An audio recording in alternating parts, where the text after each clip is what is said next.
নমস্কার, আপনারা দেখছেন নিউজ মুখ্য বার্তা। সকলের সাথে সকলকে নিয়ে নিউজ মুখ্য বার্তা দেখতে চ্যানেলটি সাবস্ক্রাইব করুন। আজ দুর্গাপুর ত্রিনাথ আশ্রম থেকে দুর্গাপুর ত্রিনাথ আশ্রমের পীঠাধীশ্বর এবং রাষ্ট্রীয় সচিব শ্রী মহন্ত রঞ্জিতানন্দ গিরিজি মহারাজের হাত থেকে প্রয়াগ সঙ্গমের জল নিয়ে ত্রিপুরার উদ্দেশ্যে রওনা দিলেন বিশ্বেশ্বরানন্দ মহারাজ বাঁকা বাবা। এই জল ত্রিপুরার কুম্ভমেলার উদ্দেশ্যে নিয়ে যাওয়া হলো।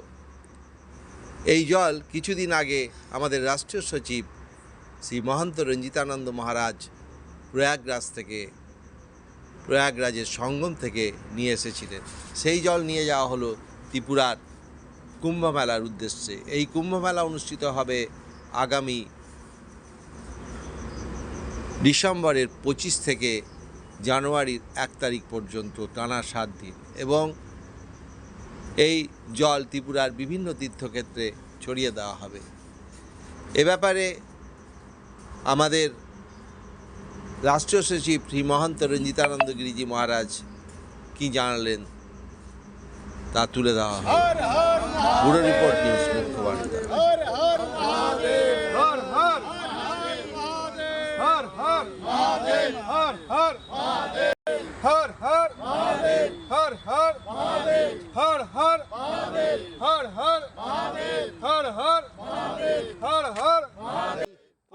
ডিসেম্বর থেকে 1 জানুয়ারি 2025 পর্যন্ত সেই জল এখন বাঁকা বাবা মাথায় নিয়ে ত্রিপুরার কুম্ভ মেলার উদ্দেশ্যে আজ রওনা দিলেন।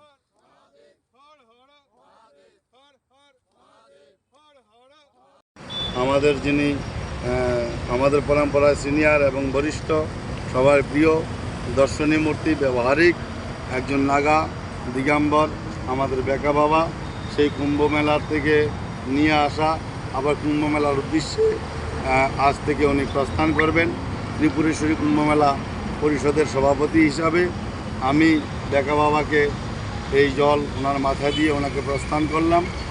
এখান থেকে উনি আজ রাত্রি মাঝখানে অবস্থান করে উনি বেরিয়ে যাবেন বাই ট্রেনে এই কুম্ভের জল নিয়ে ত্রিপুরেশ্বরী কুম্ভ মেলা পরিষদের ত্রিপুরা কুম্ভে কুম্ভনগরী রানীর বাজারে। তাই এই জল যেই স্থান হয়ে যাবে, যারা যারা জানতে পারবেন তাদের কাছে আহ্বান, বিশেষ করে প্রার্থনা যে আদর সৎকার শ্রদ্ধাপূর্বকভাবে এই জলকে নমন করে আপনারা আগে প্রস্থান করবেন, রওনা করবেন, আর যৎসাধ্য ক্ষমতা এবং শ্রদ্ধা ভক্তি অনুসারে বাঁকা বাবাকে আন্তরিক সহযোগিতা করবেন। আর এই জল যখন কুম্ভে ত্রিপুরায় পৌঁছে যাবে, আগামী দিন আমিও পৌঁছে যাব, তো বাঁকা বাবা তার মধ্যেই পৌঁছে যাবেন। সেই জল নিয়ে আমরা একটা সময় নির্ধারণ করব। আমাদের ত্রিপুরেশ্বরী কুম্ভ মেলা পরিষদের সকল সদস্যরা এবং ত্রিপুরা রাজ্যে অবস্থিত সবকটি মঠ মন্দিরের যেই সকল মহারাজ বৃন্দরা আছেন সবাইকে নিয়ে, এবং কুম্ভকালী মন্দিরের যেই কমিটি আছেন, আমাদের ওই এলাকায় যিনারা প্রশাসন বিভাগে রয়েছেন, ওই জেলায় পুলিশ থানার থেকে, ওসি থানার থেকে, এসডিএম, ডিএম এবং মন্ত্রী, বিধায়ক, এমএলএ, এমপি, রাজ্য সরকারের মুখিয়া, মাননীয় মুখ্যমন্ত্রী, সবার সঙ্গে আলোচনা করে আমরা এই প্রয়াগ তীর্থের জল আমরা ত্রিপুরা রাজ্যে যত কটি স্থান রয়েছে, তীর্থভূমি, তীর্থস্থান, সব কটি তীর্থে এবং যে কটি মঠ মন্দির রয়েছে উল্লেখযোগ্যভাবে, প্রসিদ্ধভাবে, সেই সবকটি মঠ মন্দিরে এবং সবকটি ধর্মীয় স্থানে রথের মাধ্যমে করে বাঁকা বাবা এবং ত্রিপুরা রাজ্যের কিছু মহারাজগণ একসঙ্গে যৌথ হয়ে